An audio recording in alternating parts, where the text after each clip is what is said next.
समस्त चाषी मानक मनरे बर्तमान गोटे प्रश्न जे ए पर्यंत कहीं फार्मर रेजिस्ट्रेशन बा धान मंडी पंजीकरण होना।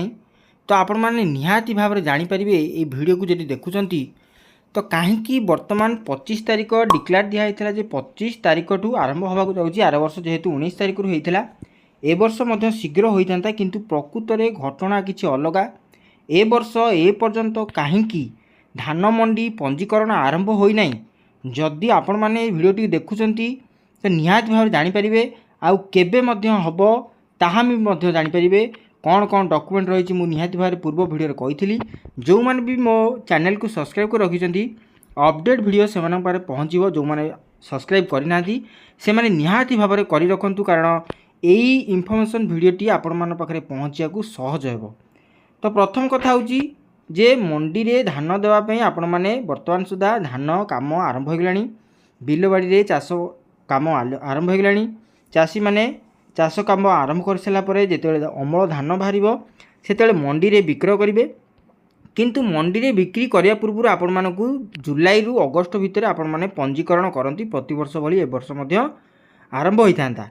किंतु दुखर घटना एया जे मु आपण मानक कही रखुची जे प्रकृत घटना है जो मानक थ्रू रे बा जो मानक द्वारा यही प्रोक्योरमेंट कार्य चले अर्थात जो आमर अच्छी सप्लाई ऑफिस रे जो माने कार्यरत अच्छी जो मानक जोगाण सहायक माने कहुच्छी जोगाण सहायक द्वारा आम मानक ट्रेनिंग दिया हुए जो पी पास रे जो मान डीओ अच्छा बा सोसाइटी जो मान डीओ अच्छी से ट्रेनिंग दिया हुए प्रति वर्ष किसी चेंज हुए से चेंज भितर कहुए आउ कौन डॉक्यूमेंट दरकार हुए किभली भाव में अपलोड हो किभली भाव में आपण मैंने पंजीकरण करेंगे सबकि जो ट्रेनिंग हुए तांकर मध्य गोटे मास्टर ट्रेनर हुए मास्टर ट्रेनर से ट्रेनिंग नहीं आला परे आम मानू ट्रेनिंग दियंती एवं ट्रेनिंग हैला परे आमे माने न्यूज रे तो डिक्लेयर हुए आमे माने मध्य डिक्लेयर करू डेट टी को लोक माने आम ठारू फॉर्म ग्रहण करती एवं फॉर्म ग्रहण कला परे आपण मानक डॉक्यूमेंट सहित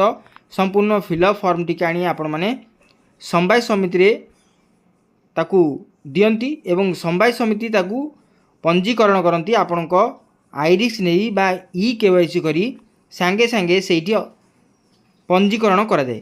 किंतु ए वर्षर कारण मु कही रखुची आउ थे पुनर्बार कही रखुची जो जोगाण सहायक माने रही 9 दफा दाबी रे वर्तमान लोयर पीएमजी रे दीर्घ 10 रु 12 दिन बा 15 दिन हो गलानी से माने तांकर आंदोलन जारी रखिछंती।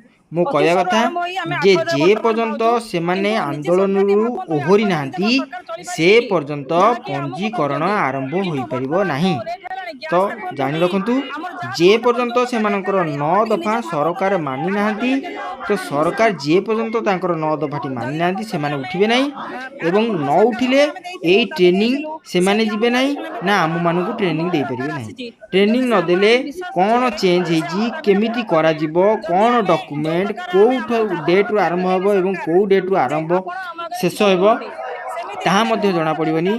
आपण जानिचंती खूब शीघ्र होता पंजीकरण जोटा कि 25 तारिख आज 25 तारिख आरंभ होता गत वर्ष 19 तारिख आरंभ होता ए वर्ष मध्य आरंभ हो कथा किंतु विलंब होबार गोटे कारण से जोगाण सहायक माने अछंती बा डीओ माने अछंती से माने तांकर 9 दफा दाबी नहीं लोयन पीएमजी रे धारणा रे बसचंती जे पर्यंत से मानकर धारणा जे पर्यंत सरकार से मानकर 9 दफा मानि नांती से पर्यंत से जिद्दी धरिचंती जे तांकर स्ट्राइक को भंग करेंगे ना। तो यहीटा हूँ गोटे बड़ तथ्य जोटा कि आपण मैंने जाना दरकार आपण मानक मन में प्रश्न उठुथिबो कि कहीं ए पर्यंत धान मंडी पंजीकरण आरंभ होना तार गोटे उत्तर जे जोगाण सहायक माने जे पर्यंत तांकर स्ट्राइक भांगी नांती से पर्यंत यही पंजीकरण आरंभ हो पारिबो ना। जो मन में प्रश्न थिला समवाय समिति को बारंबार दौड़ते फोन कर पचारे कहीं ए पर्यंत पंजीकरण होना फॉर्म कहीं आसी ना यहाँ हूँ तार गोटे तथ्य जदि जान नी जदि आपण मैंने इच्छुक थे जे कहीं होना बड़ तथ्य यहाँ हूँ से जे पर्यंत स्ट्राइक बलवत्तर रही से पर्यंत सी निजे ट्रेनिंग नेबे ना आम मानक ट्रेनिंग देवे ना जहाँफल पंजीकरण आरंभ हो पार ना। किंतु पोर्टाल बर्तमान सुधा खोलीगला। पोर्टाल खोलिले मध्य आमको एंगेजमेंट दि जाए अर्थात जो मैंने आम से रेजिस्ट्रेशन करूँ बोली आमको अलाउ करा जाए नहीं, अप्रूवाल दि जाए नहीं। किंतु पोर्टाल खोलीगला मुझे आपको देखे रखुची 26-27 होगा खरीफ ऋतु किंतु ए पर्यंत ताहा है ना। यहाँ हूँ गोटे बड़ तथ्य। निहाती भाव में चैनल को सब्सक्राइब कर दिंतु, वीडियो को लाइक करूँ, शेयर करूँ। कहीं उपजुची समस्या सरकार मध्य जानतु जे सेमानकर दफा दाबी हेले तांकर पूरण हेले आमे माने मध्य लाभवान हेबा। खूब शीघ्र पंजीकरण आरंभ हो।